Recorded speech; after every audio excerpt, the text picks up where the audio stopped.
po natin ang Diyos. Hallelujah! Gamitin po natin ang ating buong katawan, kaluluwa at espiritu sa pagsamba sa ating Diyos.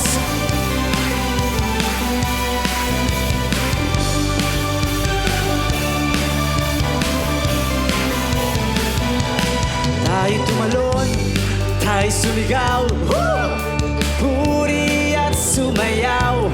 Itaas ang kamay, hiwagayway, sama-samang maglakbay patungo sa buhay na walang mga kapatid, tayo tumalon! Tayo tumalon, tayo sumigaw, magpuri at sumayaw.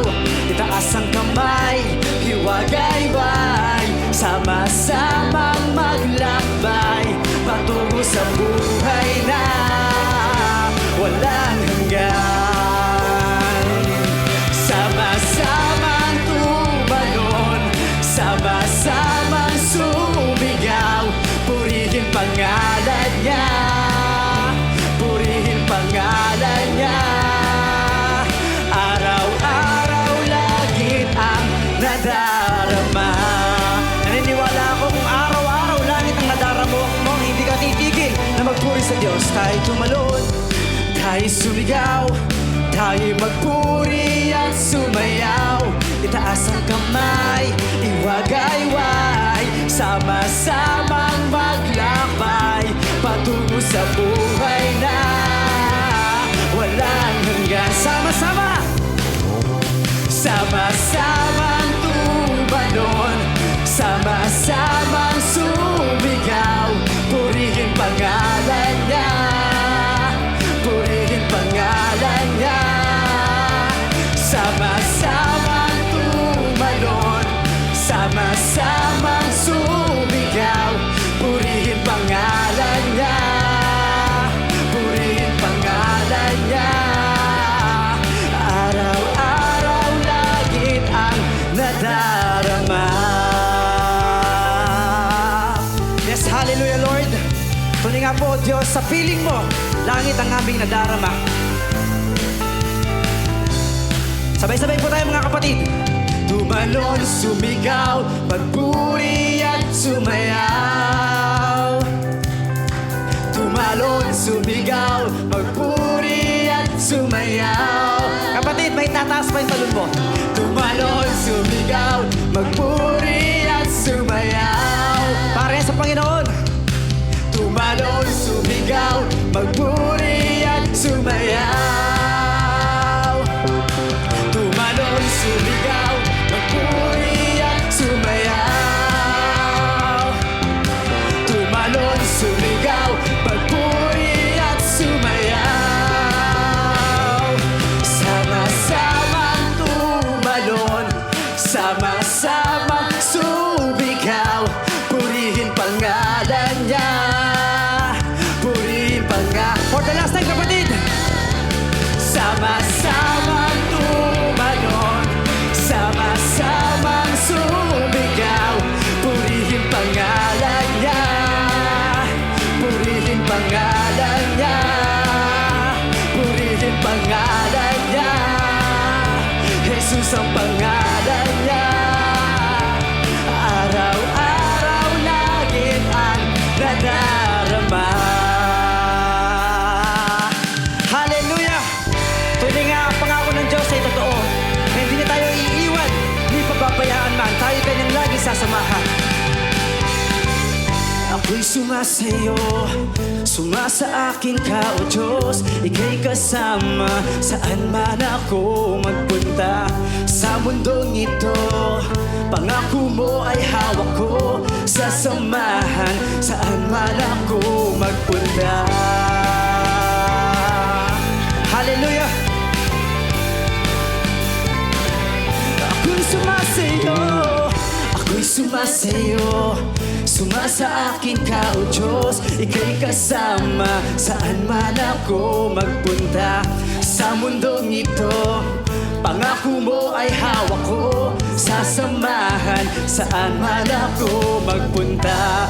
Ako'y sa iyo, ika'y akin. Wow! Pangako mo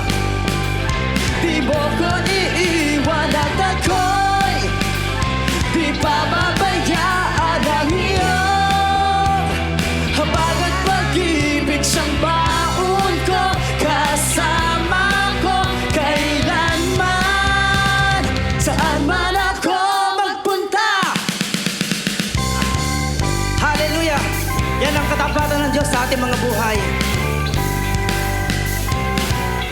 Gawin natin panalangin, kapatid. Ako'y sumasayo, sumasa akin ka, O Diyos. Ika'y kasama, saan man ako magpunta sa mundong ito. Pangako mo ay hawak ko, sasamahan saan man ako magpunta. Ako'y sa iyo, ika'y akin. Wow!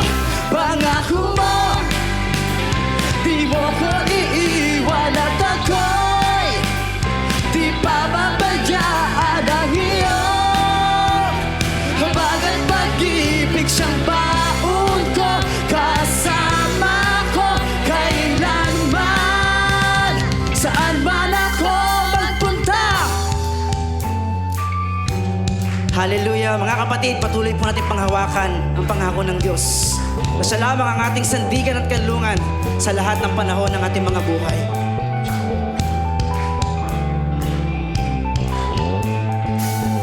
Ikaw lang ang sandigan, kailan pa man, saan man ako magpunta. Ikaw lang ang sandigan, kailan pa man, saan man ako magpunta. Ikaw lang ang sandigan, kailan pa man, saan man ako magpunta. Biyaya at pag-ibig, siyang sanggalang saan man ako. Pangako mo, di mo ko iiwan at ako'y di pababayaan ang iyong habagat pag-ibig. Siyang baon ko, kasama ko kailanman.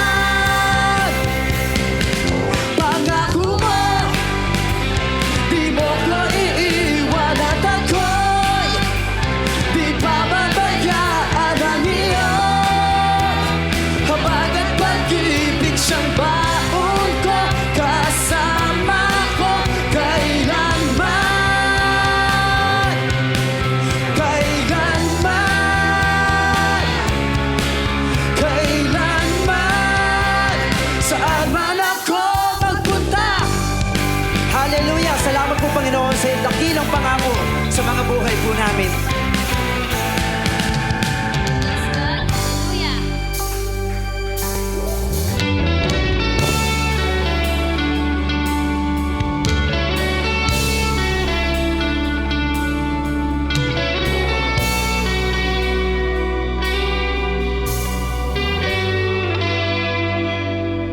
Iyong dinggin,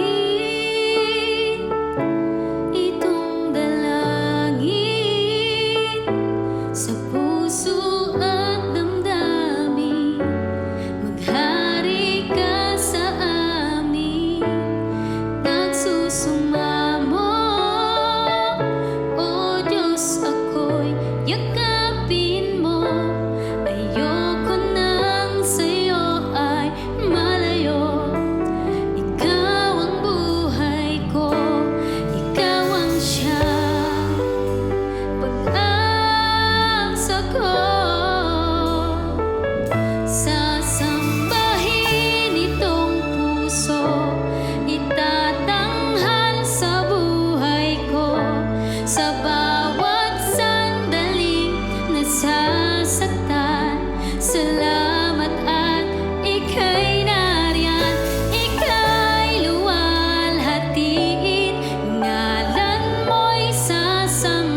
nasaktan.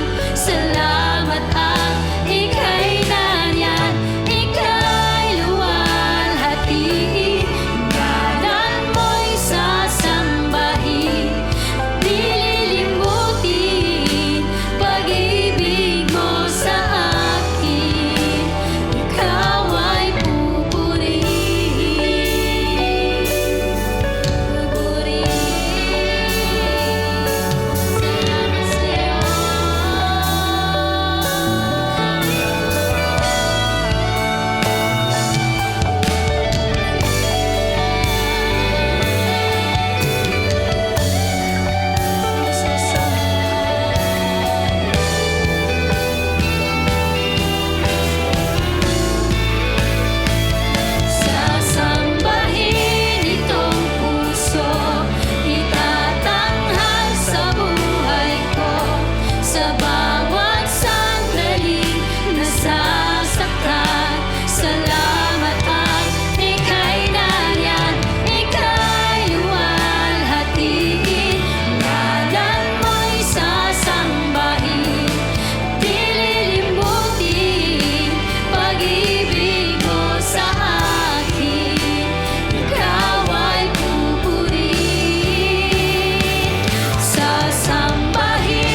aming pupurihin, Panginoon.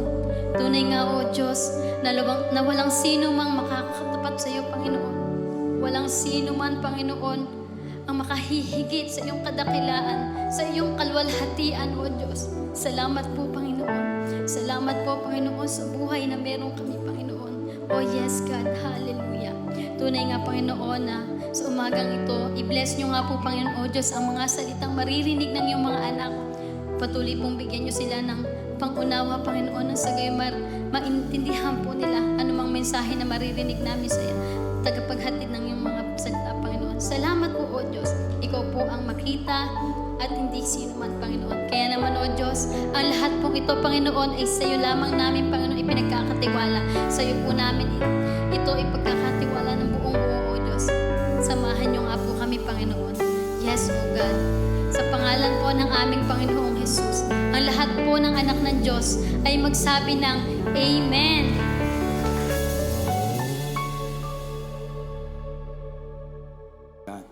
So dito makikita natin sa umagang ito, once again, ay pupuntahan po natin yung talagang hindi tumitigil at hindi tinitigil ang pangarap at goal ng Diyos sa ating buhay. Yung tinatawag po nating uninterrupted life.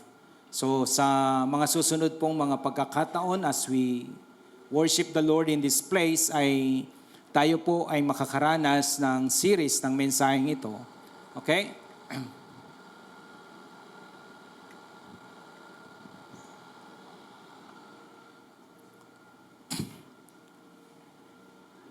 Kaya kapag sinabi pong uninterrupted life, this is a life wherein, well, maayos siya.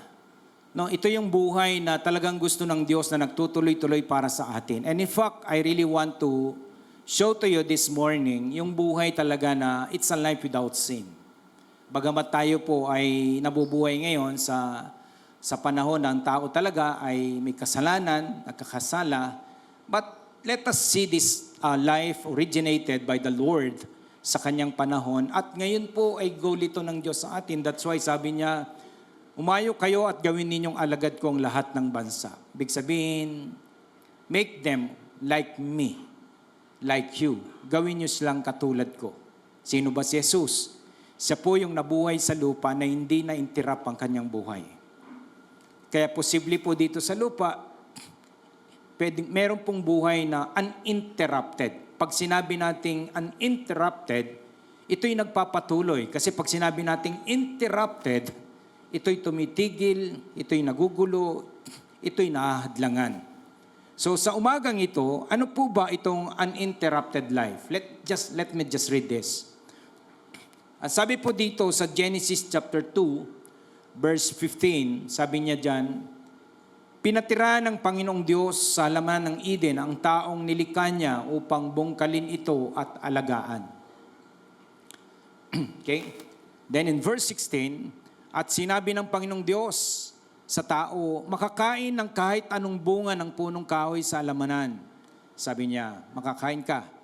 Maliban lang sa bunga ng punong kahoy na nagbibigay ng kaalaman kung ano ang mabuti at masama.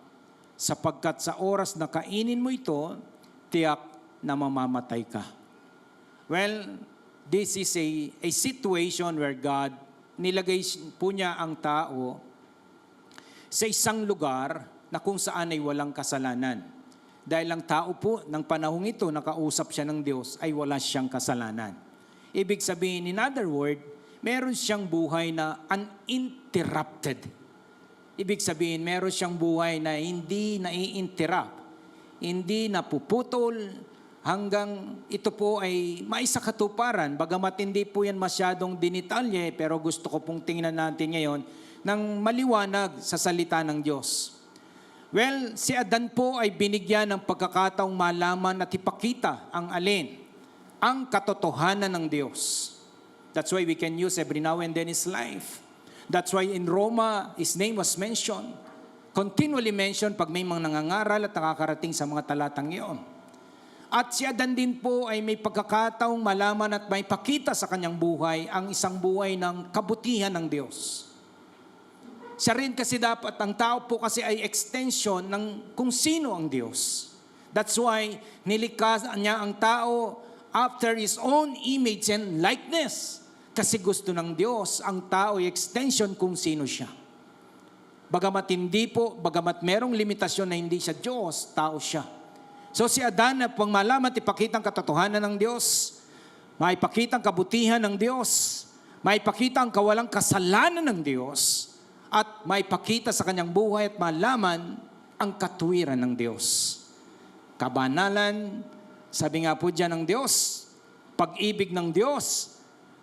Sabi po, may pagkakataon at binigay kay Adan ang pagkakataong may pakita ang kabanalan ng Diyos dahil wala siya kasalanan. May pakita sa pamamagitan ni Adan ang pag-ibig ng Diyos, ang katapatan ng Diyos at ang kadalisayan ng Diyos. Ibig sabihin, ang kalinisan. So dito po, ang Diyos ay hindi gumawa ng isang makasalanan. May I say it again? Ang Diyos hindi po siya gumawa ng taong makasalanan. Gumawa po siya ng isang tao na magre-reflect ng kanyang kabutihan, ng kanyang kabanalan, ng kanyang pagmamahal, ng kanyang kalinisan, everything. This is how God created man. Isang taong malinis. Ang tawag doon, uninterrupted life. Lagi nating tandaan ang nilikha ng Diyos ay mabuti. Di po ba? Mabuting tao ang nilikha ng Diyos. Ngayon, kung nagsasalamin tayo dito ngayon ay, kung nagsasalamin tayo, bakit parang ako di ako mabuti? Yan may kasaysayan po yan. Ang Diyos ay hindi mayakda ang sanhi ng kasalanan. Hindi rin po siyang mayakda o sabi nga, at dahilan ng kasalanan. Hindi nilikha ng Diyos ang isang makasalanang tao. Ngunit, noon unang nilikha ng Diyos si Adan ay wala siyang makasalanang puso. Wala po siyang makasalanang puso. Kaya habang pinagbubulay po natin ito, this is the kind of man having the time uninterrupted life. Walang nag-interrupt sa kanyang buhay. Walang sagabal, walang nagpapatigil ng kagandahan na yon. Di ba? Walang diskaril. Hindi kagaya ngayon ng tao, di ba? Ang daming nagpapahinto sa kanya. Dapat nagsisimba siya, napapahinto siya magsimba. Napasin niyo? Dapat maayos siya, napapahinto siya sa maayos. Ang napaka-interrupted ng kanyang buhay. Hindi kagaya ni Adan, uninterrupted life. At si Adan po, kaya in Genesis chapter 1 verse 31, sabi niya dito, pinagmasdan ng Diyos ang lahat niyang ginawa at lubos siyang nasihan. Lumipas ang gabi at sumapit ang umaga, iyon ang ika-6 na araw.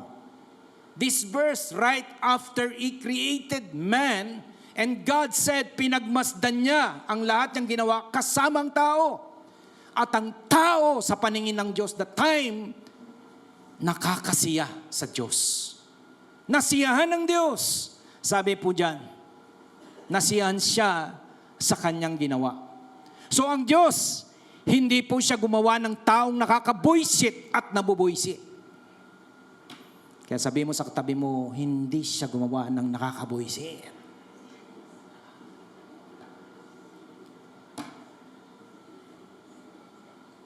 Di ba? Hindi siya gumawa ng taong hindi nakakatuwa. Gumawa po siya ng taong nakakatuwa at nakakasiya.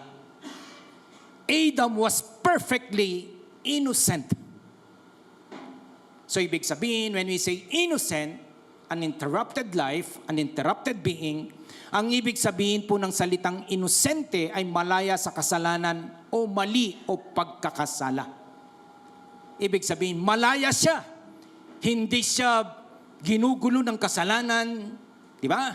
Kaya kung merong kaguluhan sa buhay mo ngayon, ang dahilan lang talaga niyan, kasalanan. Maniwala kayo. Mamaya, pupunta tayo doon. Siya ay not guilty sa anumang krimen o anumang kasalanan. Di po ba? By the way, pag sinabi natin kasalanan, mamaya madaanan ko ulit. Ano bang kasalanan? 3 po yan. Is in a sin of omission. Meron kang bagay na ginagawa na dapat pero hindi mo ginagawa. Omission. Sin of omission. Meron tinatawag na sin of commission. Meron kang bagay na ginagawa na dapat hindi mo ginagawa. Ang tawag doon, sin of commission. At merong pangatlo, tatlo po yan. Merong sin of corruption. Merong bagay na pinakinggan ka, pinaniwalaan, na hindi mo dapat pinaniwalaan. Nangyari po lahat yan mamaya, tingnan natin. At magpapatuloy ang seryeng ito. So, sin of omission, sin of commission, and sin of corruption. So, si Adan, wala po siyang ganon. At this stage, sa mga talatang ito na aking nabasa, siya ay not guilty sa anumang krimen o anumang kasalanan. Wala siyang commission of sin, wala siyang omission of sin, wala siyang corruption of sin. Hindi siya kailanman sumuway sa Diyos. At this stage, magkaintindihan tayo. Dito lang po sa mga talatang binasa ko. Hindi niya kailanman nilabag ang batas ng Diyos. At that stage, hanggang sa verse 2 na yan.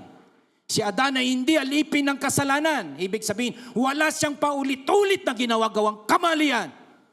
Dahil kapag ang tao paulit-ulit siya sa kasalanan, ang sabi ng Biblia, siya'y alipin ng kasalanan.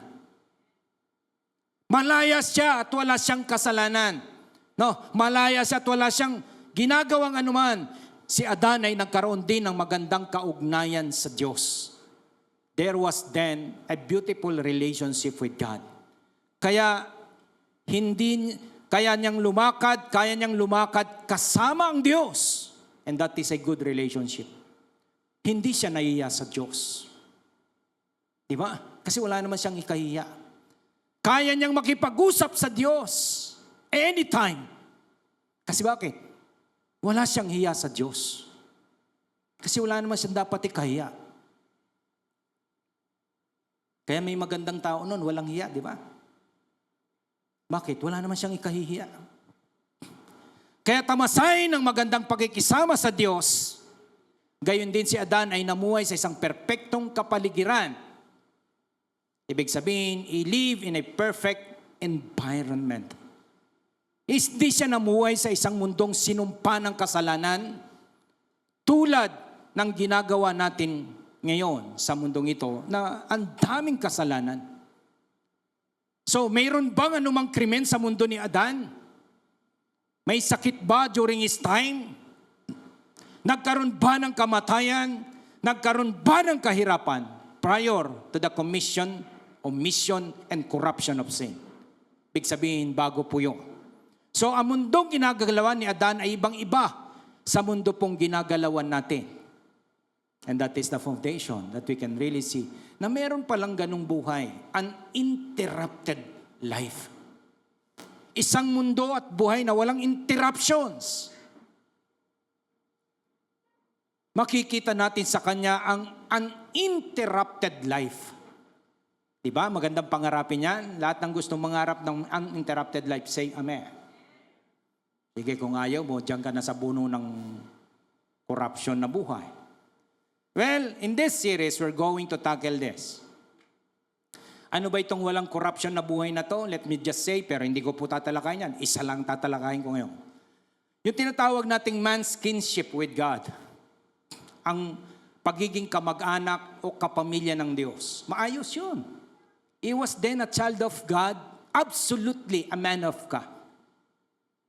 At during that time, wala pong interruption sa kanyang worship of God. Wala siyang interruption sa kanyang fellowship with God. Wala siyang interruption sa kanyang service for God. At wala siyang interruption sa kanyang loyalty to God. At wala siyang interruption sa kanyang authority parang God.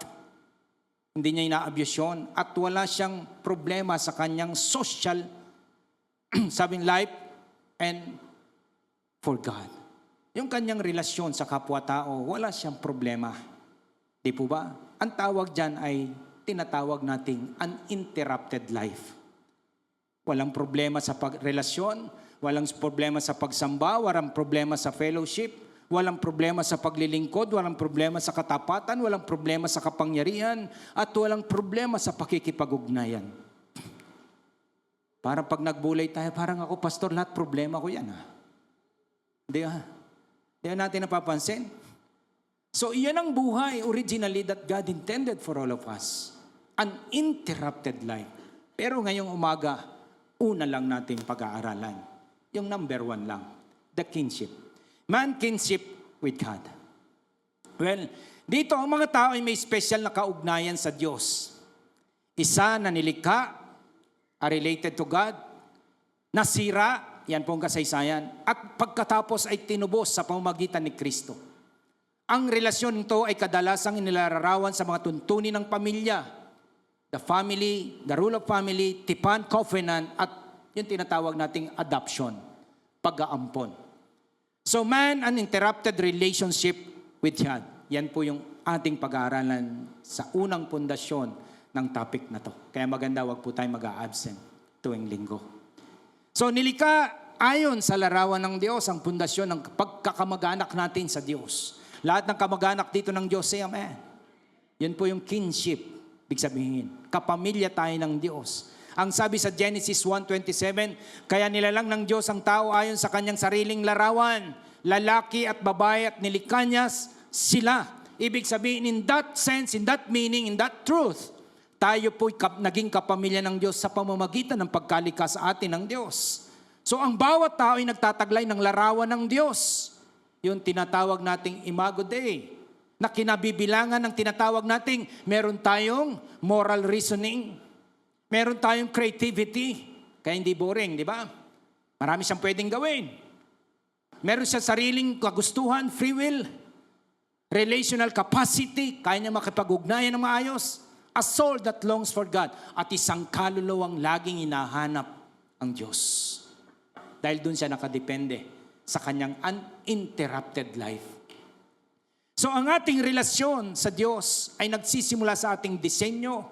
Hindi lang tayo nilikha ng Diyos, ngunit nilikha upang ipakita siya.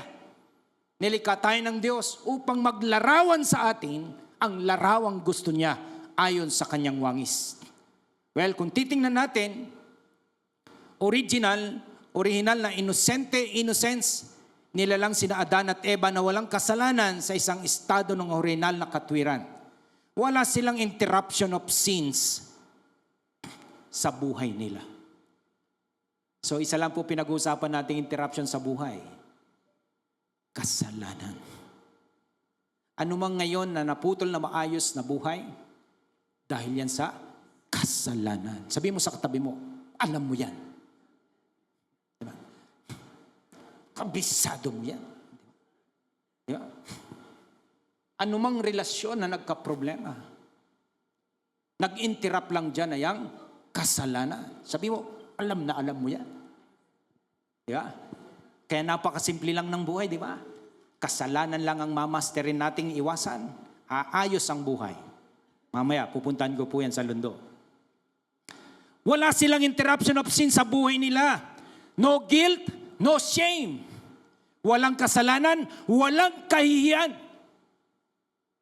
Wala silang kahihiyan.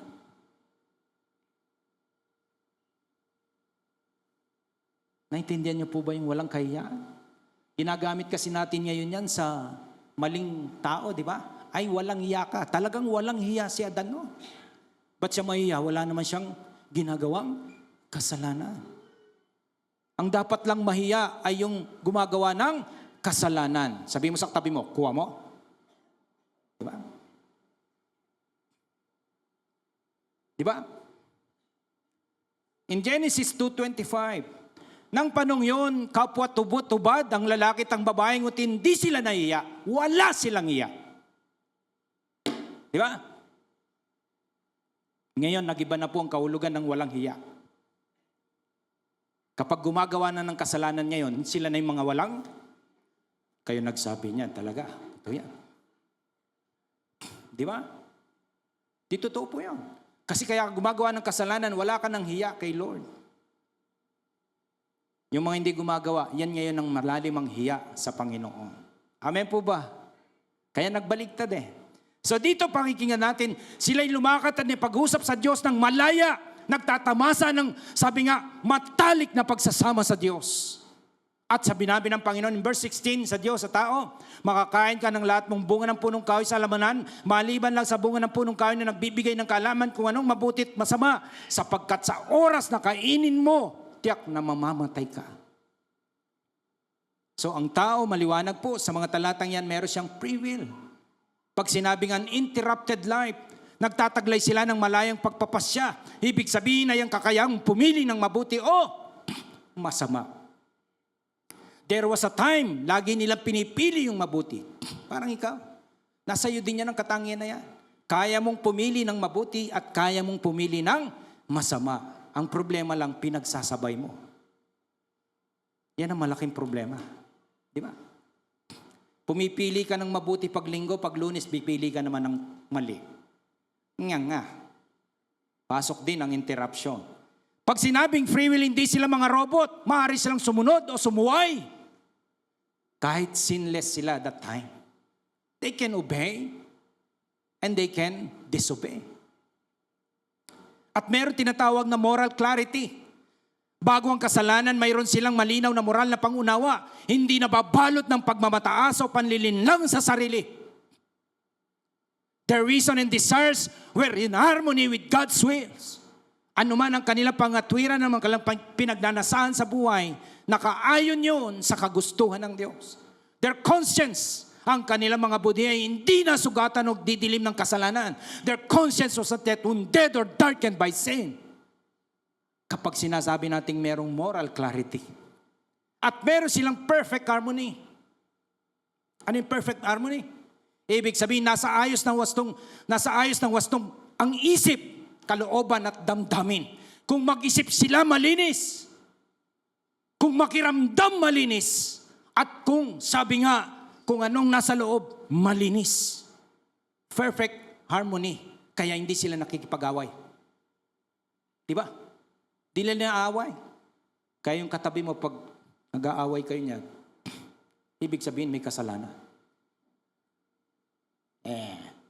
Bakit nano pawari? Di ba? Ibig sabihin, hindi minsan malinis ang damdamin, hindi maayos ang kalooban. Di ba? Minsan may tampo, may galit, ang tinatawag nating kasalanan.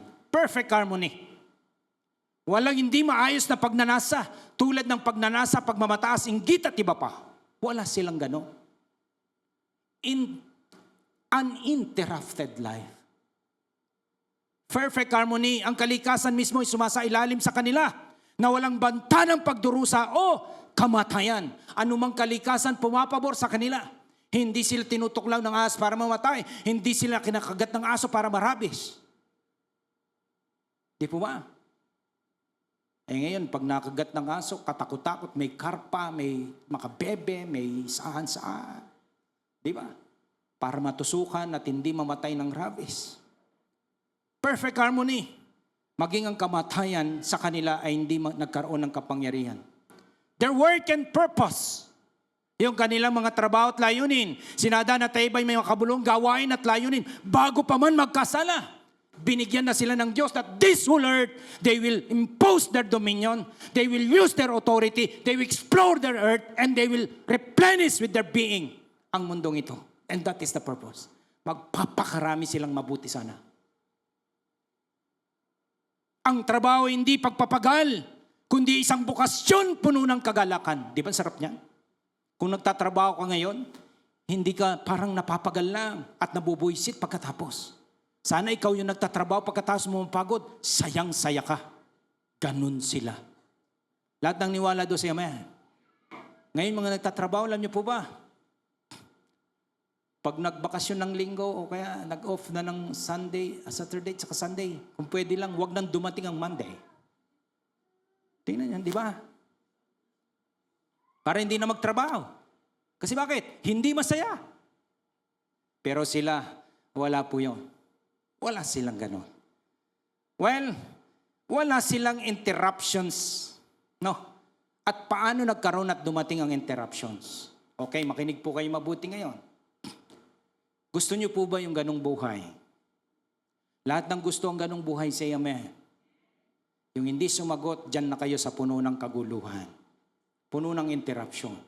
Yeah, there will always be a choice. Tandaan niyo po, anumang pinagawa ng Diyos during His time on earth, lahat po yun ay possibility. Pag sinabi niyang go and make disciples and make people like me, Dahil sa mundong ito, merong isang nabuhay pa rin aside from Adan na walang interruption. And that was, and still, wala pa nakaka-break ng record na yon, ang ating Panginoong Yesus. Amen po ba? Pwede po ba palakpakan natin ang ating Panginoong Yesus sa kanyang uninterrupted life? Well, puntaan ngayon natin yung interruption. So wala, di po ba maganda? Maayos sana, at yan ang pangarap ng Diyos sa ating lahat. Sana maging pangarap mo rin yan. Sabihin mo, pangarap ko rin. Ano nangyari? Nangyari. Diba? Nangyari. Tingnan natin ang nangyari. Pangalawa, tingnan po natin the fall, the kingship broken by sin. Ano po yung kasalanan? 3. Ano yung sinabi ko kanina? Ayun na, hindi lang. Number 1, omission. May bagay kang dapat hindi ginagawa, ay dapat gawin, hindi mo ginagawa. Anong sabi kay Adan? Makakain mong lahat ng ito, pero wag lang isang puno. So merong dapat gagawin. Anong gagawin niya? Wag niyang kakainin yung kumain siya. Ginawa niya. At the same time, that is the point of sin of commission. Ano yung sin of commission? May dapat hindi ka ginagawa, pero iyong ginagawa. Ginawa ba yun ni Adan? Yes. Sabi ng Diyos, huwag kang kakain. Bakit mo kinain? Di ba? Huwag mong gagawin yun. Pero ginawa niya. At meron tinatawag na sin of corruption. Sino nagsabi?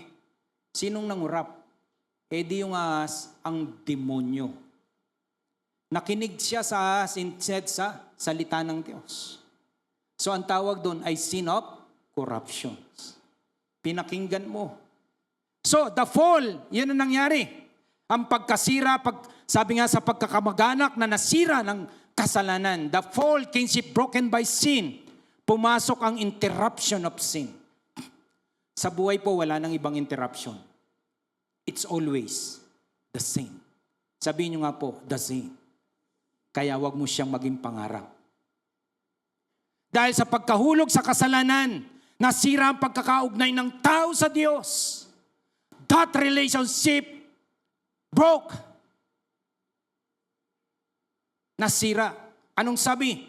In Romans 3:23, sapagkat ang lahat ay nagkasala at hindi nakabot sa kalwalhati ng Diyos. Na kanina, abot na abot ang luwalhati ng Diyos. Casually, they can talk, they can mingle, they can fellowship, they can worship. But here, after sin, hindi na sila nakakaabot sa glory ng Diyos. Biglang nalayo. Ang tawag po doon, biglang na-interrupt. Biglang ang dating walang interruption na buhay ay nagkaroon ng isang matinding interruptions. Sinira ng kasalanan ni Adan at Eva ang kanilang relasyon sa Diyos. Hindi lang po katawan ang nasira nila. Unang nasira nila ay ang relasyon sa Diyos. Kaya kung meron pong kasalanan, naninira po talaga yan ng relasyon. Ang sangkatauhan ay nahiwalay sa Diyos. Anong sabi sa Colossians 1:21?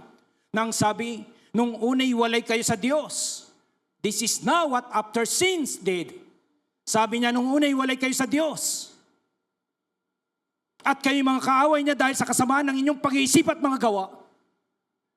These are people already connected to the Lord. Yung kausap ni Pablo at sinusulatan, mga taong itong naidugtong na. Pero sabi niya, dati, nang kayo ay nasa interruption ng kasalanan, kayo mga taong iwalay sa Diyos, sabi niya, dahil sa kasamaan ng inyong pag-isip at magawa.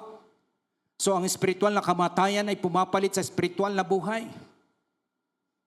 Dati meron sang spiritual life, dumating ang spiritual death. Kaya sabi ni Paul in Ephesians 2, anong sabi niya verse 1? Nung una'y tinuring kayong mga patay dahil sa pagsuway ninyo at sa mga kasalanan.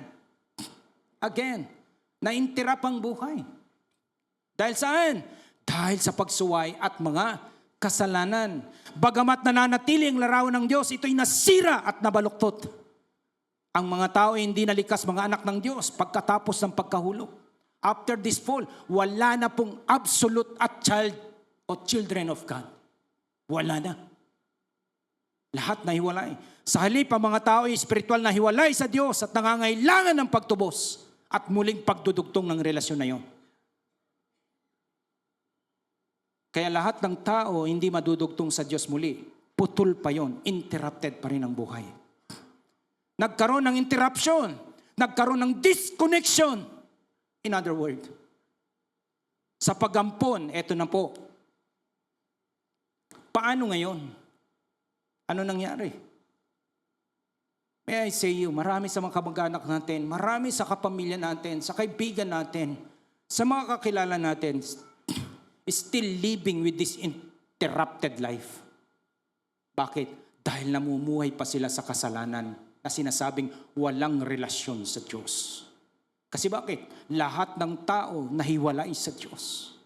So ano ngayon ang proseso ng Diyos? Dapat ang mga taong iwalay sa Diyos. Lahat! Kaya sabi ni Jesus, huwag kayong magtaka. Lahat ay kailangang ipanganak na muli. Magkaroon muli ng reconnection sa Diyos. Nandito po ngayon yung tinatawag nating adoption through Christ, kinship restored. Pagampon sa pamamagitan ni Kristo para bumalik ang relasyon sa Diyos at bumalik yung uninterrupted life.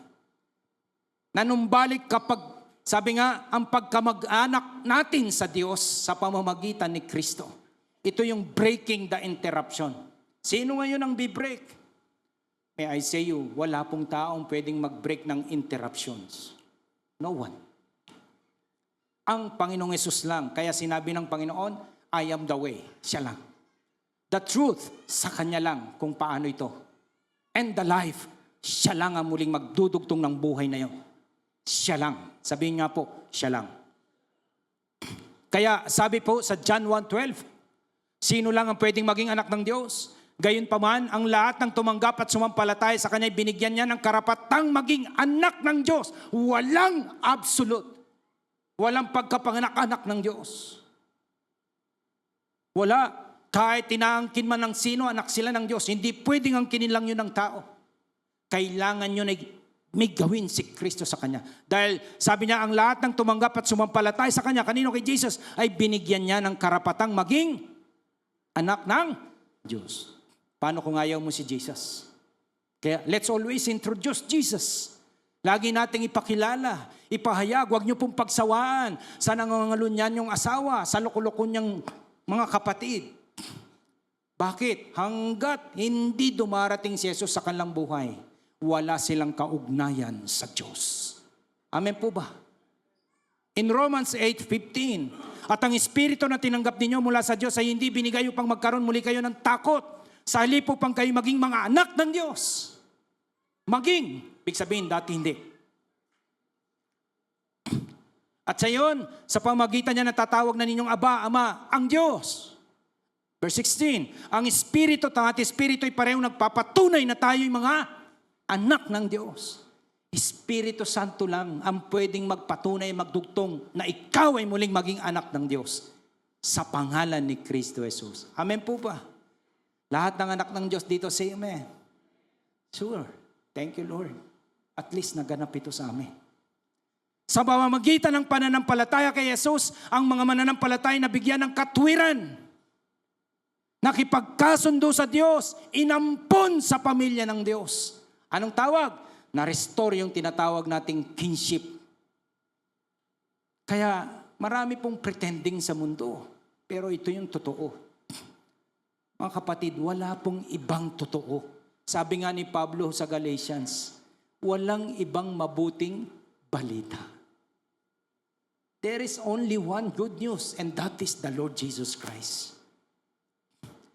Kapag nagsisimulang muli ang uninterrupted life mula sa Panginoong Yesus, ibig sabihin, kaya nagsisimulang muli ang interrupted life mula sa Panginoong Yesus.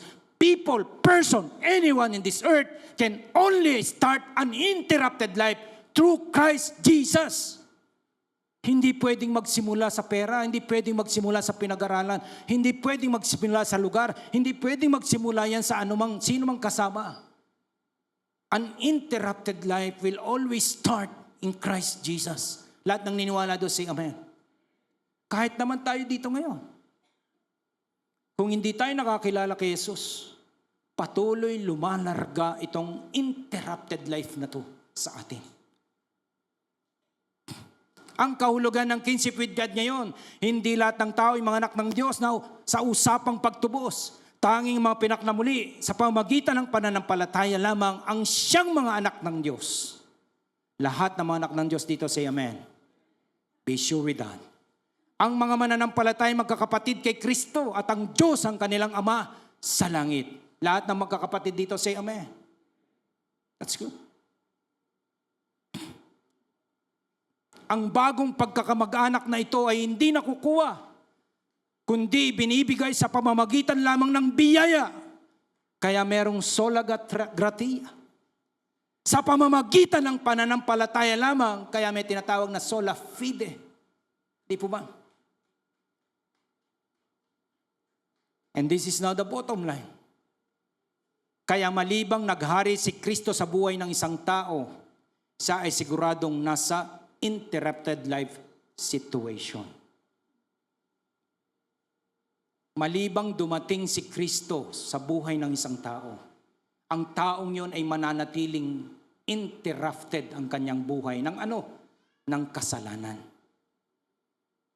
Ganyang kahalaga mag-share ng gospel. Ganyang kahalaga na ipanalangin na sana mga tao, di man natin sila pwedeng pilitin.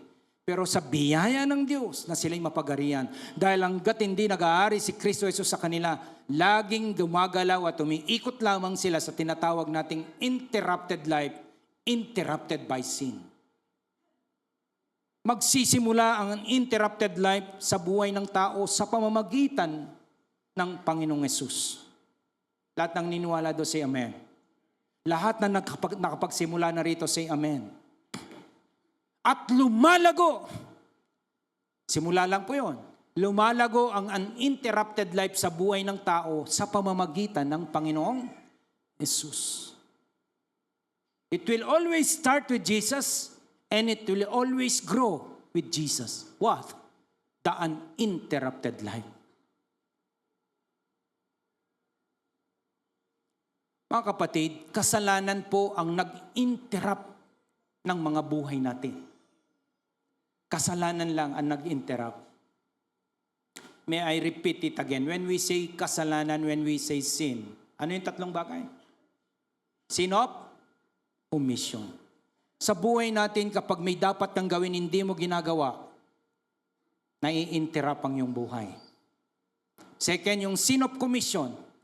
May ginagawa ka na dapat hindi mo naman gawin, mai-interrupt ang maayos mong buhay. Kaya mag-isip tayo. At sin of corruption. Kapag may bumubulong ka sa'yo at may nagsasabi, gayahin mo siya, pakinggan mo siya, kopyahin mo siya, pero maling ginagawa niya, gagawin mo. Ang tawag doon ay sin of corruption. At siguradong mai-interrupt ang buhay kapag merong kasalanan. So kapag nakilala ng isang tao ang personal na kasalanan, maraming makabuluhan at magagandang tugong spiritual, emotional at practical na maaari nilang tanggapin. Narito po ang ilang bahagi. Gusto niyo po bang ng uninterrupted life? Lahat na may gusto, say amen. Ito po, narito ang mahalagang akbang mula sa moral at kadalasang relihiyosong pananaw. Pero tama. Una, kung meron kang sin of omission, kung meron ka man sin of commission, kung meron ka mang sin of corruption, unang dapat gawin, tapat na kilalanin ang iyong kasalanan. Huwag mo na siyang pangatwiranan. Pag sinabing kilalanin, ang kamalayan sa sarili ay ang unang akbang. Dapat ikaw muna, huwag mo nang tingnan yung iba. Ang hirap sa iba nakatingin pero nasa iyo ang kasalanan. No. Tingnan mo muna. Kung merong bagay na dapat mong ginagawa, hindi mo ginagawa, nagkakasala. Kung meron ka dapat iniiwasan, hindi mo iniiwasan, nagkakasala. Kung merong bulong at korupsyon na nandyan, gusto kang impluensyahan at mali, tinatanggap mo, nagkakasala. Pero dapat, ang unang mahalagang akbang dyan para bumalik ang tinatawag nating uninterrupted life. Tapat na kilalanin ang kasalanan. Ang pagpapakumbaba ay susi. Ang pag-amin ng pagkakamali ay isang lakas, hindi isang kahinaan. Sabi nga dyan, ang pagpapakumbaba ay susi, ang pag-amin ng pagkakamali ay isang lakas, kundi hindi isang kahinaan. Kaya kung meron man sa oras na ito sa atin, hindi ko naman sinasabing wala. Sigurado meron. Kung meron man sitwasyon na dapat hindi mo siya ginagawa mo, tigilan mo. Yun ang pag-amin. Meron. Ngayon kung wala ka titigilan. Wala kang aaminin. Ngayon kung meron kang dapat gawin, hindi mo siya ginagawa, omission. Well, mag-isip ka. At kung merong laging nang i-influensya sa iyo ng masama, lalo ni mga sugarol, no? Kay yatong mga ganon. Akong tama. Grabe, may naharap ako sa Lubao ngayon talagang wasak ang buhay ko. Mga sabong. Nakakagigil talaga yung sabong na yan. Lagi kayong mag-isip. Wala pong nag-strategy ng sugal para bigyan ka ng pera. Lahat sila nag-strategy para kuhanan ka ng tandaan nyo yan. Kung nakukurap man kayo niyan, tigilan nyo yung corruption na yan. Yun yung una. Aminin kung meron. Kilalanin kung meron. Pangalawa, gawin ang tunay na pagsisisi. Ano ang tunay na pagsisisi? Well, ang tunay na pagsisisi ay nagbubukas ng daan ng paggaling. Daan sa paggaling. Walang gagaling kung walang kabilang dito ang malalim na pagkilala sa kung paano naapektuhan ng kasalanan ang iba, ang sarili at ang Diyos. Yan po yun. Pagsisihan. Ngayon, kung hindi ka nagsisisi sa kasalanan, well, ipagpapatuloy mo ang interrupted life. Pero kung marunong ka magsisi sa kasalanan, una, marunong mo itong kilalanin, marunong mo itong pagsisihan, welcome sa uninterrupted life. Pangatlo, anong gagawin sa kasalanan? Kilalanin, pagsisihan, pinag-iwalay ko na yan sa Tagalog. Pangatlo, talikuran ng matapang ang paggawa ng kasalanan. Ang iba kasi marami duwag eh. Duwag tumigil. Di ba? Duwag lang tumigil. Tapangan mo. Sabi mo sa katabi mo, tapangan mo kasi. Para tumigil yan, di ba?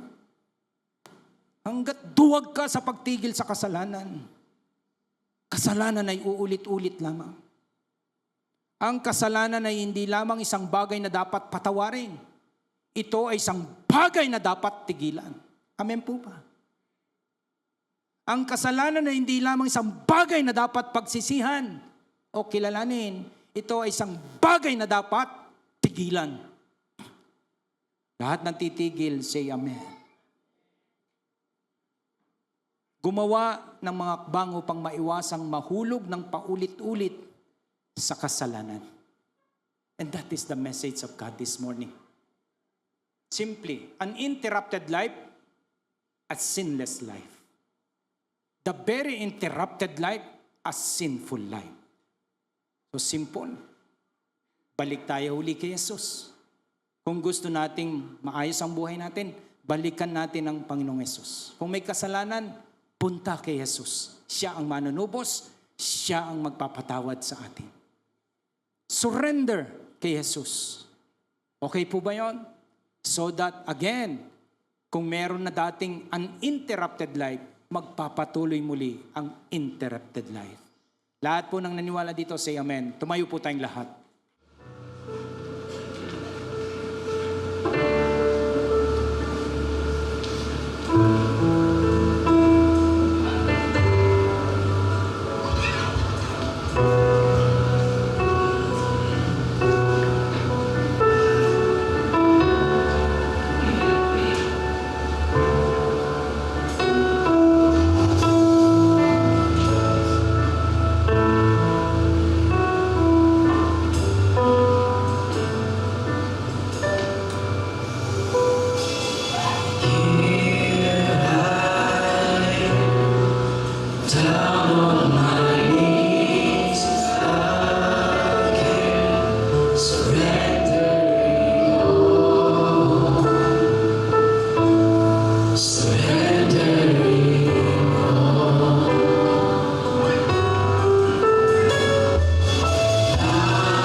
beautiful song that God really inviting us to surrender. Alam niyo po ba, isang napakaganda ang sumuko sa Diyos. Dahil ang taong sumusuko sa Diyos, hindi, sabi nga, they will not be judged by God. They will always be accepted by the Lord. They will always be forgiven. And they will always be counted in the family of God. Kaya sa umagang ito, huwag nawa na tayong makaramdam ng hiya. Kung meron man tayong pagkukulang, may sin of omissions, may sin of commissions, and may sin of corruptions. Ang kasalanan hindi po problema ng Diyos, problema natin. Kaya kung ito'y problema natin, sinasabi natin sa Diyos, ipagpapatawad dito ng Diyos sa atin. Ganon ang Diyos. Isang Diyos na nagpakilala na nagpapatawad. Sabi nga sa kasulatan, kung siya'y magpatawad ay wagas, hindi nanunumpa. Because alam niya mahina tayo. And this is the dream of the Lord for all of us. That matuto tayong lumapit sa Kanya upang ang buhay na pinangarap niya para sa atin, yung hindi siya nai-interrupt ng kasalanan, hindi siya napapatigil ng kasalanan, hindi siya nagugulo ng kasalanan. Gusto niya magpatuloy ang isang buhay na uninterrupted.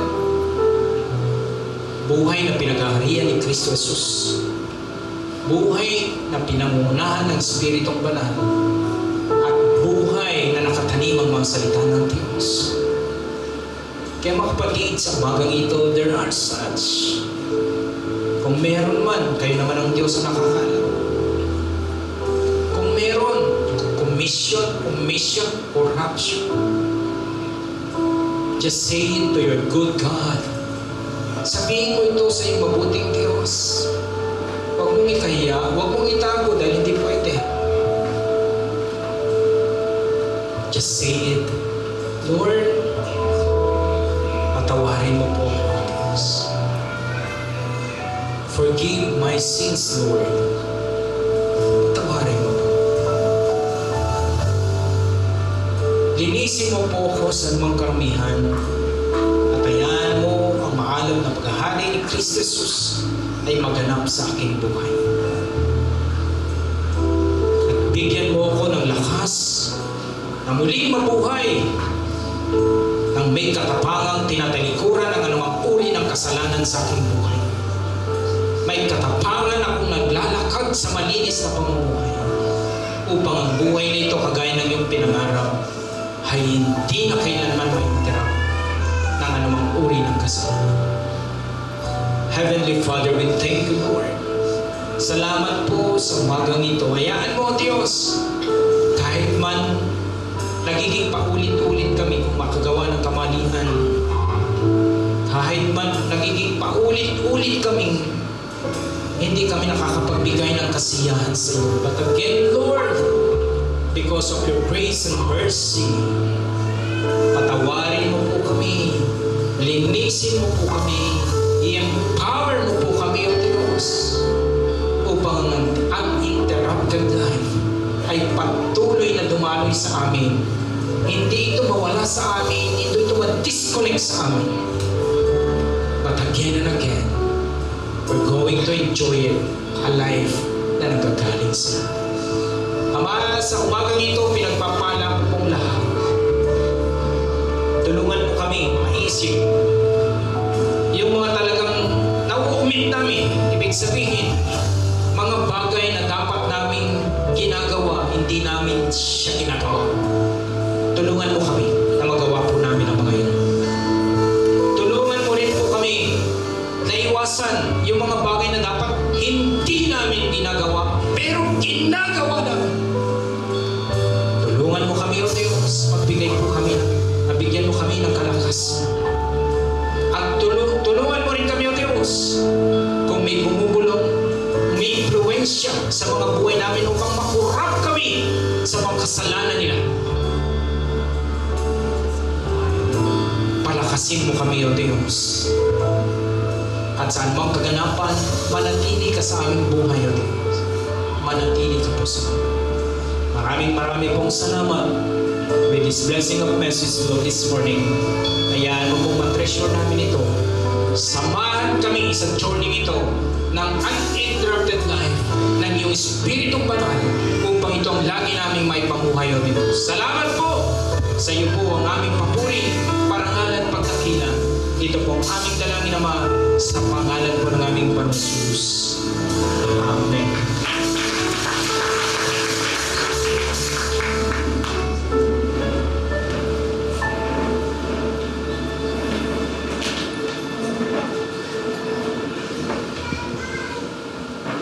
Sige po, tayo pong lahat ay tumayo at patuloy natin pasalamatan ang ating Diyos. Yes, Lord. Patuloy po namin kinikilala ang iyong kabutihan, ang iyong katapatan sa aming mga buhay, O Diyos. Salamat po sa umagang ito, O Diyos, dahil sa laki ng iyong grasya, Panginoon. Kami, Panginoon, ay nagkakatipon ngayon sa lugar na ito, O Diyos, at binigyan niyo po kami ng magandang panahon. Salamat din po, O Diyos, sa patuloy na buhay at lakas na patuloy pinagkakaloob mo sa amin. Salamat din, O Diyos, sa iyong mga biyaya na patuloy na binubuos mo upang kami patuloy mabuhay, Panginoon, at magamit, Panginoon, sa iyong ministeryo. Salamat din po, O Diyos, sa mensahe mo sa umagang ito upang patuloy po namin, O Diyos, meron kaming panuntunan, Panginoon, sa bawat oras, sa bawat pupuntaan, sa bawat araw, Panginoon, ng aming mga buhay.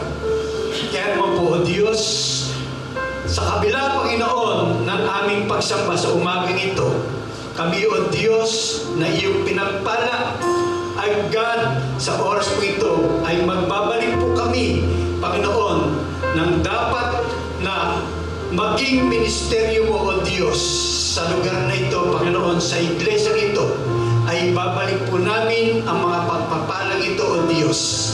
At ganoon din po, Panginoon, O God, patuloy ang aming mga buhay ay sinusuko po namin sa iyo na ikaw ang patuloy na maghari, manguna, mag-bless, Panginoon, sa bawat ginagawa po namin sa mundong ito, O Diyos. Sa iyo, O God, ang patuloy na parangal, pagpupuri, Panginoon, sa umagang ito.